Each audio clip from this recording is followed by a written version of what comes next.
Hello and welcome to Shought Thorts, the bite-sized interview show where I ask your favorite people in the gaming industry a bunch of somewhat silly questions. My name's DC Bradshaw and my guest today is Rich of Hatchlings Games. Thank you so much for joining me.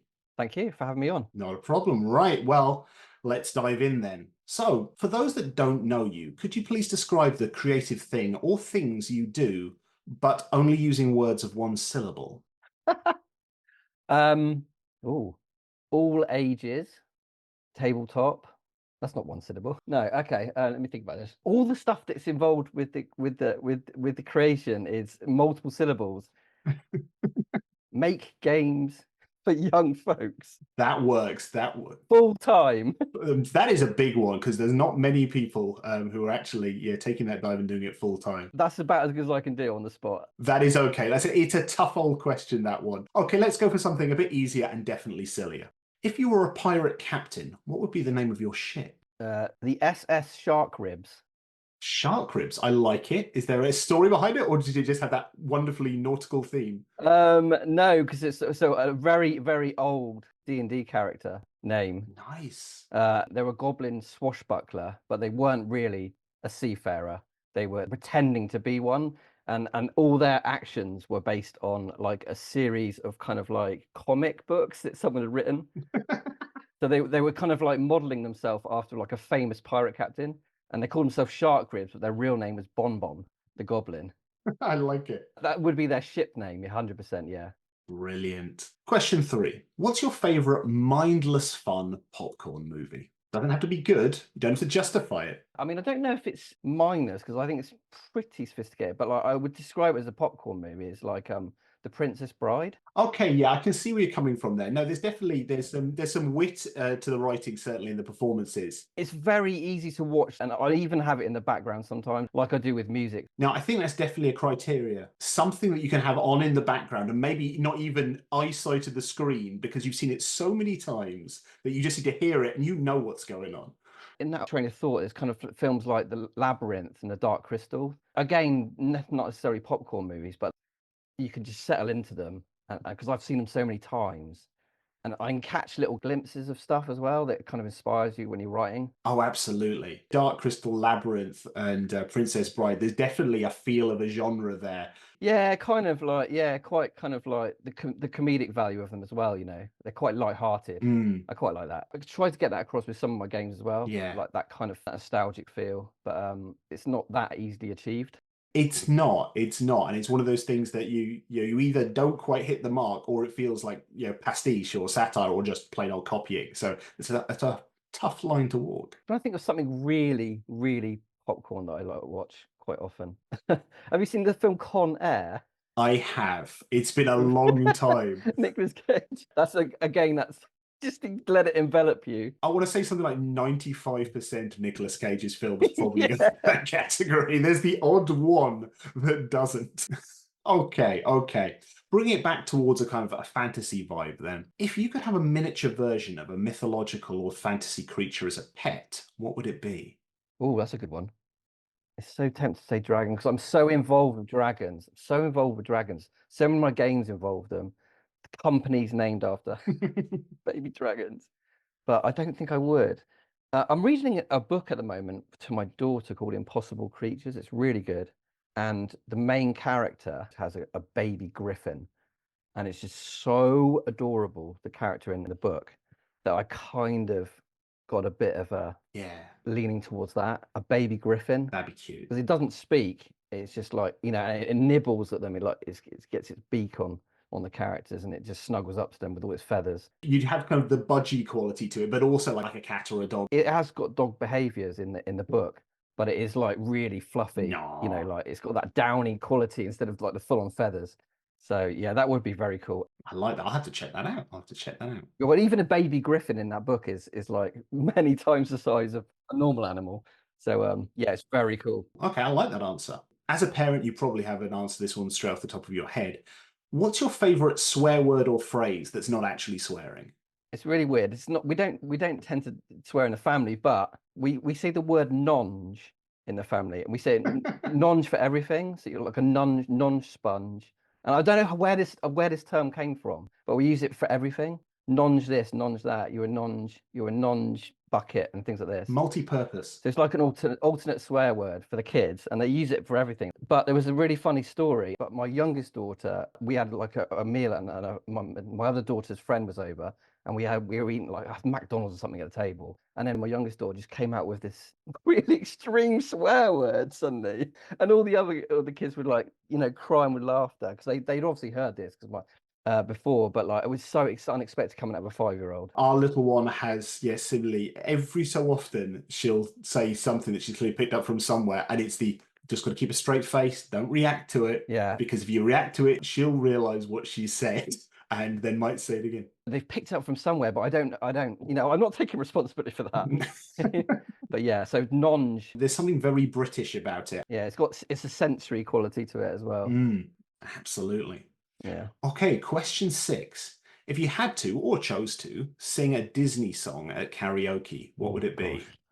Oh, so the kids are always watching, which I'm pleased about, is Moana, but I can't off the top of my head think of the song titles from it. I'm trying to think of the lyrics, but it would be the Moana song where she's at the beginning, when she's on the beach and she's talking about leaving the shore. It's the call to adventure, but her parents are telling her not to. Classic kind of Disney feel of we're going to start the adventure with all the things you're not allowed to do and you're totally going to do, or at least try. Yeah. So she's very naughty. She keeps trying to take the boat out beyond the wave line, but keeps getting knocked back.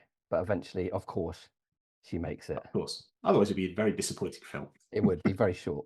If you could have a magical item to make your day-to-day life just a little bit easier, what would it be?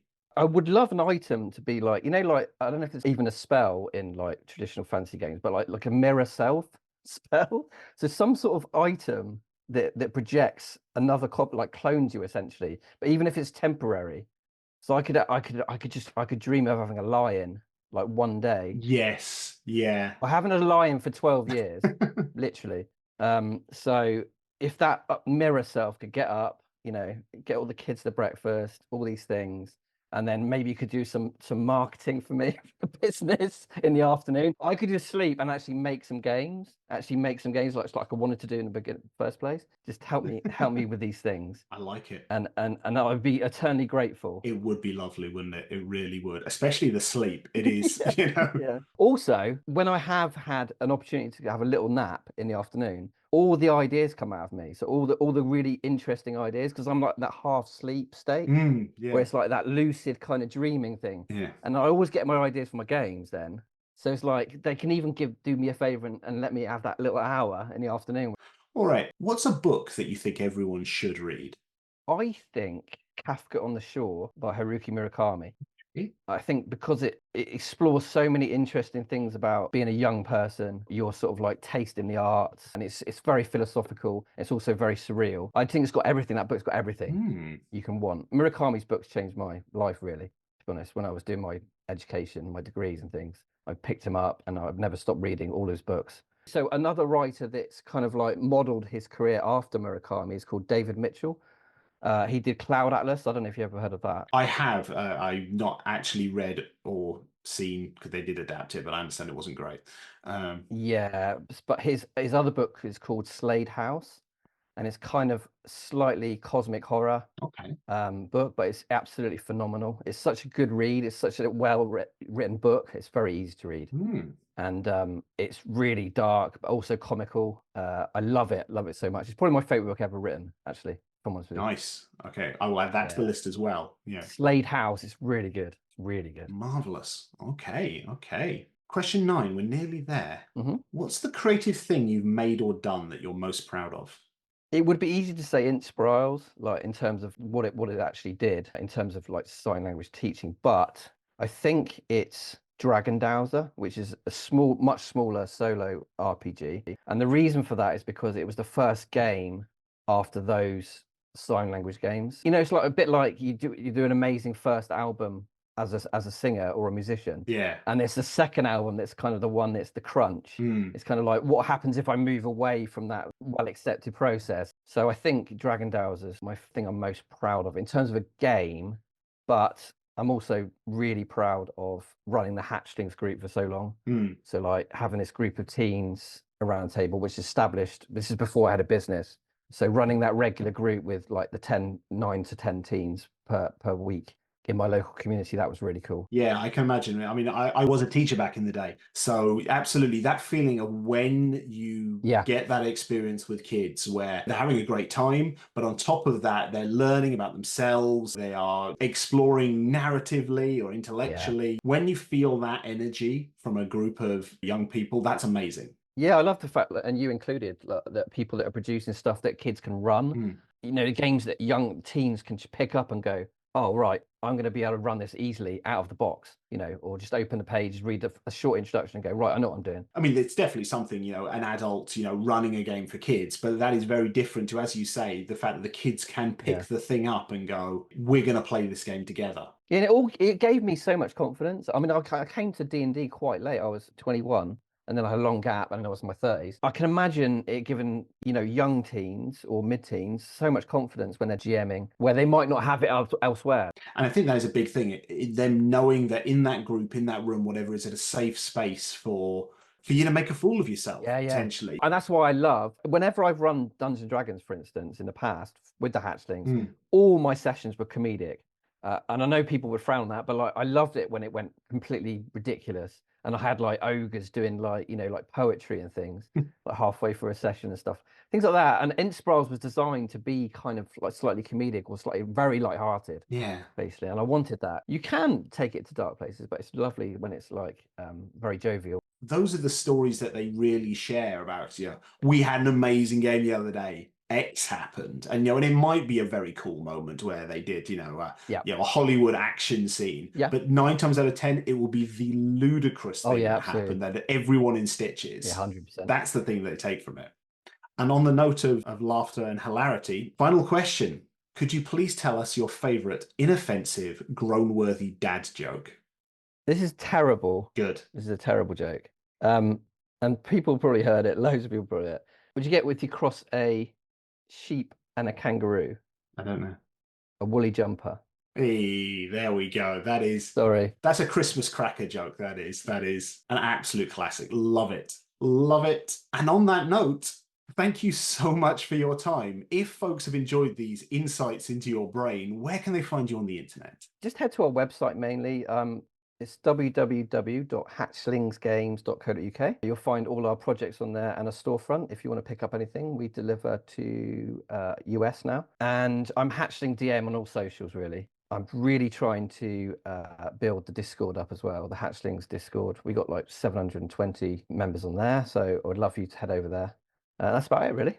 It is a lovely community. There are so many Discords out there, which is just a little extension of the thing, but there is a very much community feel with your Discord, and that's not a given. Yeah, that's a big thing. I'm really trying to move away from the big social media sites that seem to be crashing and trying to build something nice there. I really want to like run workshops on there, like on the chat, things like that. That would be really nice. So I'm gonna try and hone it. And it goes back to safe space again. Yeah, exactly. And also there's a quality of engagement there, isn't there? Because it's like a dedicated community, so it's really nice. 100%. Well, thank you for that, and thank you out there for watching and or listening to this. I'm DC Bradshaw, and this has been Shought Thorts with Rich of Hatchlings Games. Hope you have an amazing day. Take care. Thank you. Bye.